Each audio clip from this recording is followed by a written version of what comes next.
En 2023, 339 millions de personnes ont besoin d'une assistance humanitaire dans le monde. Pour apporter une aide vitale à ces populations durement affectées par les conflits, les personnels humanitaires et de santé sont amenés à travailler dans des environnements de plus en plus dangereux. Ils sont parfois pris pour cible, kidnappés, criminalisés, blessés et parfois même tués.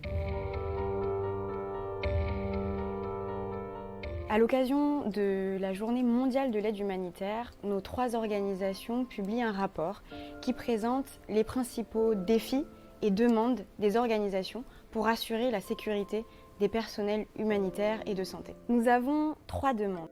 Premièrement, financer les coûts de sécurité.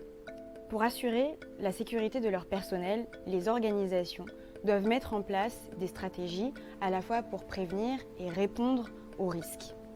Cela veut dire par exemple s'équiper de matériel, former leur personnel ou encore avoir des personnes dédiées à la gestion de la sécurité.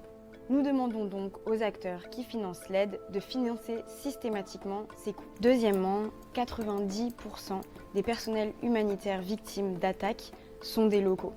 Ce sont eux et elles qui sont en première ligne, là où les besoins sont les plus importants. Pourtant, aujourd'hui, ce sont les moins protégés. C'est pourquoi nous demandons que les États et les organisations internationales soutiennent les associations locales et partagent les ressources afin qu'elles puissent gérer leur propre sécurité. Et enfin, assurer le respect du droit international humanitaire et des principes humanitaires. Ces cadres sont à la base de la protection, de l'action humanitaire et de la mission médicale.